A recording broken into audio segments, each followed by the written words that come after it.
Wondering what a transition to the individual marketplace looks like for a public sector employer-sponsored healthcare plan? John Barquette here with my co-host Marianne Stager to talk about the move from the employer and employee perspective.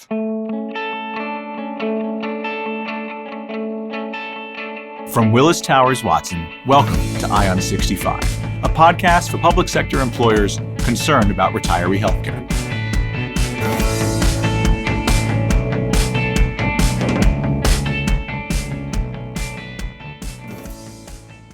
Today, we are going to talk in detail about how plan sponsors and retirees can save money with a move to the individual Medicare marketplace, also called a Medicare exchange.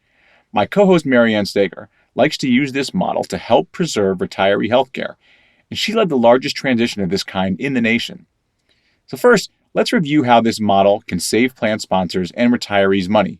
Marianne, take it away. Sure, John. Well, simply put, the move to the individual Medicare marketplace saves money for plan sponsors because the premiums are typically 1/2 to 1/3 less than what we see in group Medicare plans. The second big way is that they shift the risk of large claims away from the plan sponsor.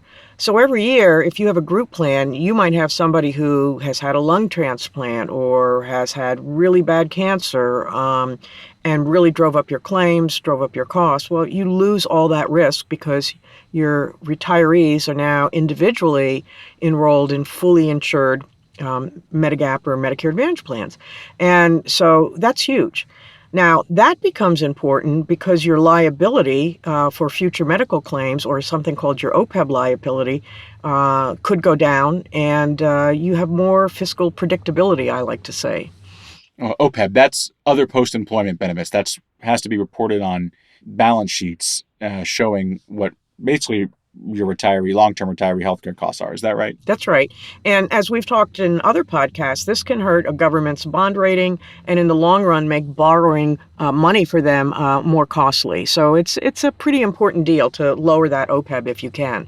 You know, Marianne, many plan sponsors find it hard to believe that the individual Medicare market offers a better deal than administering a group plan. You know, we're all used to thinking that getting group coverage from our employer is the best deal we can get. We've been conditioned to think that way in the U.S. But it's not the truth in Medicare. In Medicare, there's almost 60 million people in the program.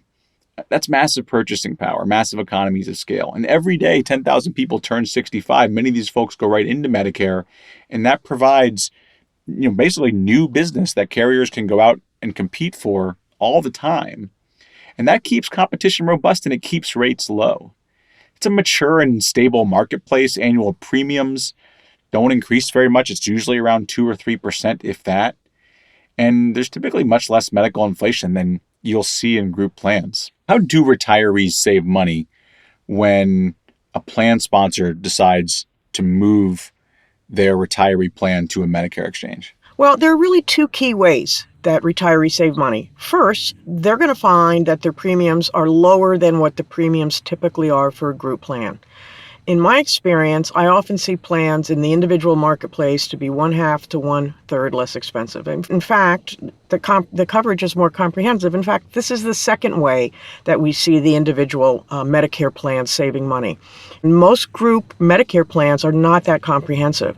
So the two ways are less premiums and less out-of-pocket costs. And that's really important for retirees. So, Marianne, can retirees be denied enrollment into a plan due to health status? That's something no retiree should ever have to worry about, or plan sponsor, when they move to the individual Medicare marketplace. First of all, when an employer ends their group plan, all the retirees in that group Medicare plan have something called guaranteed issue. That means no medical underwriting. That means they cannot be denied enrollment into a plan. But what about in subsequent years after the initial transition? Well, all Americans have guaranteed issue when they turn 65. Okay, if they're still working at age 65 and they retire later, when they retire, they also have guaranteed issues. So this is not something that anyone should ever have to worry about. Great. So no one can be denied coverage. So if it's no longer a group plan, how can an employer or a pension system still help the retiree pay for the plan? Most employers, when they're working with their Medicare Exchange or Medicare Marketplace, they work with that company to have them establish a health reimbursement arrangement, an HRA. And this is a mechanism that allows the plan sponsor to provide tax-free funding for the retiree and, if they want, for the retiree spouse. It's a way in which retirees can get reimbursed for the cost of their premium and any other IRS-allowed medical expenses on a tax-free basis. And the other thing that's so nice about this, John, is the Medicare Marketplace company does all the claim verification, all the processing, issuing of checks or deposits into bank accounts to reimburse that retiree for their medical costs. And all the plan sponsor has to do is to submit eligibility. Here are the people, and here's what their allowances that they're entitled to. And then every day they make a payment to cover the claims that are going to be reimbursed that day.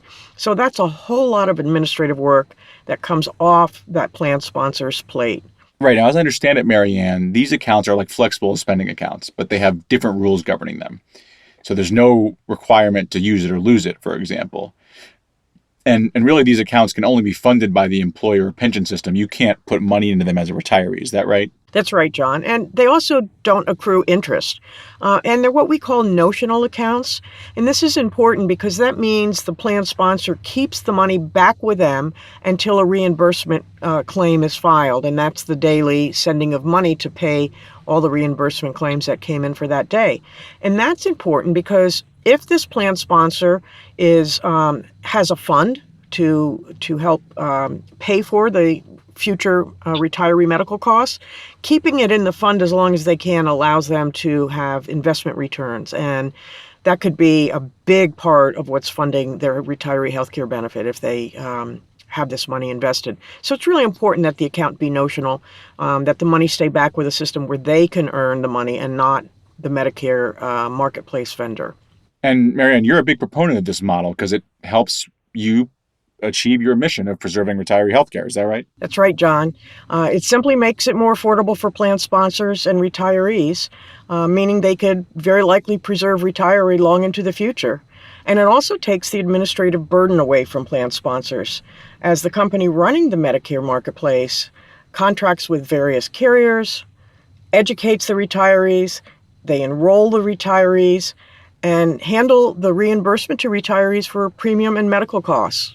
Marianne, can you drill down a little deeper into how the actual enrollment process works? Absolutely. So generally over a 6 to 9 month period, there's an education and a communication process, one that's been jointly developed by the Medicare Marketplace company and the plan sponsor. The enrollment happens generally over the phone, or for those who prefer, they can certainly do it online on the internet. So what is that enrollment call like? Let's say you're a retiree who chooses to call up the Medicare Exchange and say, I want to enroll in a plan. What should the retiree's expectations be about that call? During the call, they're paired with a benefit advisor who's had training in senior sensitivity and certainly knows all about the plan options available. They'll start out by asking some basic questions to help the retiree determine what type of plan is right for them. They'll also make sure that their doctors and preferred hospitals or outpatient centers are available to them in that plan. The actual enrollment, John, happens on the phone with a voice signature being recorded. All of this is in compliance with very strict Medicare requirements. Well, Marianne, it's been a pleasure doing this deep dive on Medicare exchanges, their mechanics, and the ways in which retirees and plan sponsors can save by moving to them. Thanks for talking with me. And for me, John, being able to share this model is so important because I'm on this mission to save retiree healthcare, and I think this is a key component of a way plan sponsors can preserve their retiree healthcare, live up to that promise, at least for their Medicare population. So thanks for spending some time with me today. My pleasure. And for those listening, thanks for spending some time with us. Thank you for listening to Ion 65 by Willis Towers Watson, a leading global advisory, broking, and solutions company serving thousands of employers worldwide. For more information on Willis Towers Watson solutions to manage employee risk, optimize benefits, cultivate talent, and expand the power of capital, visit us at willistowerswatson.com. You can find more episodes of Ion 65 on iTunes. Share with your colleagues with hashtag Ion65. That's EYEON 65. Join us next time.